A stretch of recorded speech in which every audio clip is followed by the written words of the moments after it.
नमस्कार शेतकरी मित्रांनो, जय सद्गुरू मित्रांनो. शेतकऱ्यांसाठी अतिशय महत्त्वाचे निर्णय काल घेण्यात आले आणि जो काही आपला पेंडिंग विषय होता 2023 पासून खरीप पीक विम्याचा आणि तो खरीप पीक विम्याचा विषय आता फायनली सॉल्व झाला आहे.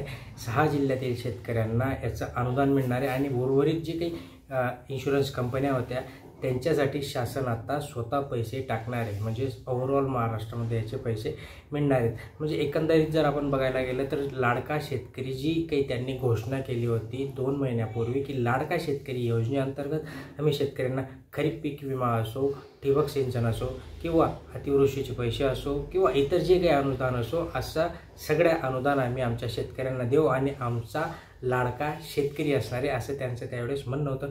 आणि याच लाडक्या शेतकरीला ते आता पैसे देण्याचं त्यांनी ठरवलं आहे. तर कसं ठरवलं आहे ते सगळं याच्यातनं जाणून घेणार आहे. याच्यात परत अजून नमो शेतकरीचं ॲड झालं आहे किंवा PM किसान सन्मान निधी योजनेचे पैसे, या सगळ्या गोष्टी या आता देण्यात येणार आहे. आता याच्यासाठी आपल्याला सगळ्यांना माहितीच आहे की हे विधानसभा निवडणूक तोंडावर आहे आणि म्हणून या सगळ्या गोष्टी करण्यात येते. असो, आपल्याला त्याच्याशी काही घेणं देणं नाही. आपल्या अकाउंटमध्ये पैसे आले ते आपल्याला भरपूर आहे.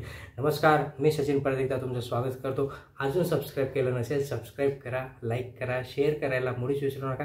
लाईक करायला देखील कंजूसपणा करू नका. सगळ्यात महत्त्वाचं म्हणजे खरीप पीक विमा 2023 संदर्भातील अपडेट आपण सगळ्यात आधी पाहणार आहोत. जो आपला लाडका शेतकरीचा लाडका विषय होता, कारण की 2023 म्हटलं म्हणजे आज 24 आपलं संपायला आलं आणि 23चा देखील आपल्याला अजून मिळालेला नाही.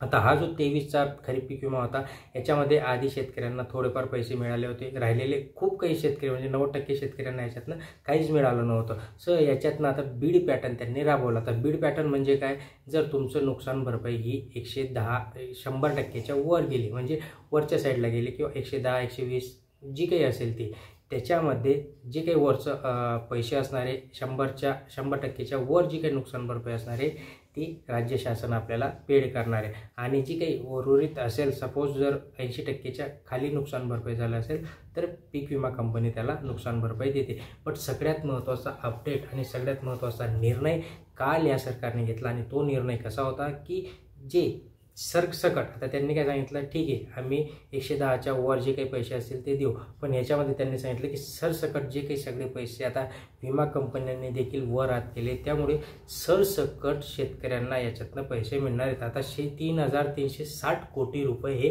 राज्य शासन पे करणार आहे. आता 3,360 कोटी रुपये कोणाला मिळणार आहे, तर सगळ्यात महत्त्वाचं म्हणजे अहिल्यानगर, जसं की अहमदनगर झाला तुमचा, चंद्रपूर झाला, नाशिक झाला, सोलापूर, जळगाव, सातारा, हे 6 जिल्ह्यांमध्ये याची नुकसान भरपाईची वाटप आता हे 2,000 कोटी रुपयांचं जे काही उर्वरित राहिलेलं होतं ते वाटप होणार आहे. आणि जी काही उर्वरित रक्कम आहे आता 3,360, आता ही देखील वाटप होण्याच्या मार्गावर आता सरकारने याला ग्रीन सिग्नल दिलेला आहे. आता याच्यामध्ये कोणत्या कोणत्या कंपन्या आहेत, जसं की ICICI लॅम्बोर्ड कंपनी, हिच्यासाठी 158 कोटी रुपये शासन देणार आहेत. तर युनिव्हर्सल कंपनीसाठी 135 कोटी रुपये, तर युनायटेड इंडिया इन्शुरन्स कंपनीसाठी 62 कोटी रुपये, नंतर आली तुमची HDFCसाठी 289 कोटी रुपये याच्यातनं मिळणार आहे. तर SBI ओरिएंटल इन्शुरन्स याच्यासाठी 0, म्हणजे याच्यासाठी काही मदत नाही. चोलामंडलमसाठी देखील काही याच्यातनं मदत नाही. आता हे जे काही कंपन्या आहेत, या कंपन्यांना वेगवेगळे जिल्हे वाटून दिले, जसं की ओरिएंटल झालं, चोलामंडलम झालं, तर धुळे, नंदुरबार वगैरे या जे काही जिल्हे आहेत ह्याच्यामधनं हे मिळत असतात. आता जो काही राहिलेला विषय सगळ्यात महत्त्वाचा म्हणजे नमो शेतकरी महासन्मान निधी योजनेचा 5वा हप्ता देखील आता शेतकऱ्यांना येत्या 5 ऑक्टोबर रोजी डिपॉझिट करण्यात येणार आहे. त्याच्यासाठीही शासनाकडून वेळोवेळी अपडेट घेण्यात आली होती, वेळोवेळी राज्य शासनाकडून त्याच्या संदर्भातील माहिती देण्यात आली. आणि नमो शेतकरी महासन्मान निधी योजनेच्याच बरोबर आता याच्यातनं PM किसान सन्मान निधी योजनेचा जो काही 18वा हप्ता आहे, उर्वरित 18वा हप्ता, तो देखील शेतकऱ्यांना याच्यातनं डिपॉझिट करण्यात येणार आहे. आता म्हणजे काय, तर येत्या 5 ऑक्टोबर रोजी राज्य शासनाकडून वाशिम येथे पोहरादेवी येथे कार्यक्रम आहे आणि त्या कार्यक्रमामध्ये पंतप्रधान नरेंद्र मोदी हे हजेरी लावणार आहेत. आता त्यांनी हजेरी लावली म्हणजे त्यांच्या कार्यक्रमाची डेट फिक्स आहे. पण याच्या आधीही एक कार्यक्रम त्यांनी ठेवला होता, जसं की आपलं कापूस सोयाबीन अनुदान होतं, ते नरेंद्र मोदी यांच्या हस्ते ते वितरित करणार होते. पण नरेंद्र मोदी यांना वेळ नसल्यामुळे किंवा त्यांच्या दुसऱ्या काही अपॉइंटमेंट असल्यामुळे ते तिकडे पोहोचू शकले नाही आणि म्हणून त्यांना तो जो काही आपला कार्यक्रम होता तो कार्यक्रम त्यांनी 26 ऐवजी 29वर नेला. असो, आता जो काही 5 ऑक्टोबर रोजी वाशिम येथे पोहरादेवी येथे जो काही कार्यक्रम आहे त्या कार्यक्रमामध्ये नमो शेतकरी महासन्मान निधी योजनेचे 2000 आणि PM किसान सन्मान निधी योजनेचे 2000 अशा शेतकऱ्यांना याच्यातनं मिळणार आहेत. तर हे जे काही गोष्टी आहेत मित्रांनो, याच्यामध्ये आता जे काही राहिलं तुमचं नुकसान भरपाई, सगळ्यात महत्त्वाचं म्हणजे 50,000 रुपयापर्यंत जे काही अनुदान आहे महात्मा ज्योतिराव फुले कर्जमुक्ती योजनेअंतर्गत 50,000 रुपयांपर्यंतचं अनुदान शेतकऱ्यांना मिळणार होतं. आणि या अनुदानासाठी आता ज्या शेतकऱ्यांचं EKYC राहिलं होतं अशा शेतकऱ्यांना राज्य शासनाकडून वेळोवेळी वेळ देण्यात आला. जसं की जुलैमध्ये EKYCसाठी वेळ देण्यात आला, ऑगस्टमध्ये देखील वेळ देण्यात आला आणि जी काही फायनल डेट राज्य शासनाकडून डिक्लेअर झाली होती ती डेट होती 30 सप्टेंबर. आता 30 सप्टेंबरपर्यंत ज्या शेतकऱ्यांचं याद्यांमध्ये नाव, याच्या खूप याद्या आल्या होत्या, आपल्या सगळ्यांनाच माहिती आहे 3, 4, 5 याद्या आल्या होत्या आणि या 5 याद्यांमध्ये ज्या शेतकऱ्यांचं EKYC राहिलं होतं अशा शेतकऱ्यांना याच्यातनं आता पैसे मिळणार आहेत. ज्या शेतकऱ्यांचं EKYC झालेलं आहे अशा शेतकऱ्यांनाच फक्त. दुसरा विषय मित्रांनो, अतिवृष्टी. अतिवृष्टीमध्ये देखील राज्य शासनाकडून वेळोवेळी नुकसान भरपाई जाहीर करण्यात आली आणि त्या संदर्भातील त्यांनी कार्यवाही देखील केली.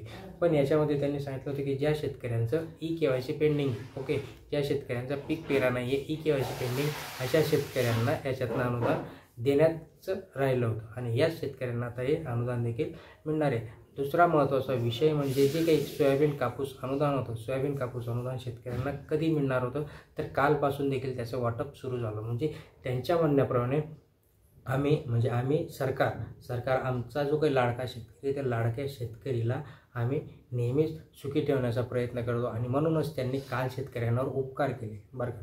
काल शेतकऱ्यांवर उपकार करून त्यांनी सोयाबीन कापूस अनुदानाचं वितरण सुरू केले. म्हणजे याच्यामध्ये शेतकऱ्यांना जवळपास जे काही पैसे होते हेक्टरी 5,000 रुपयापर्यंतचे अनुदान हे शेतकऱ्यांना देण्यात आलं आहे.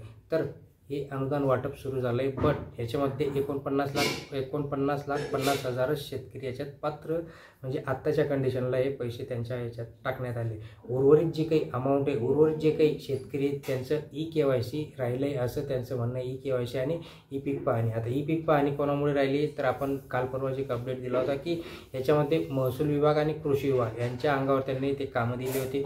ज्याचं काम होतं त्याला न देता दुसऱ्यालाच त्यांनी काम दिलं आणि म्हणून याच्यामध्ये त्या लोकांनी दिरंगाई केली, त्यांनी हलगर्जीपणा केला आणि उर्वरित शेतकरी याच्यात अपात्र झाले.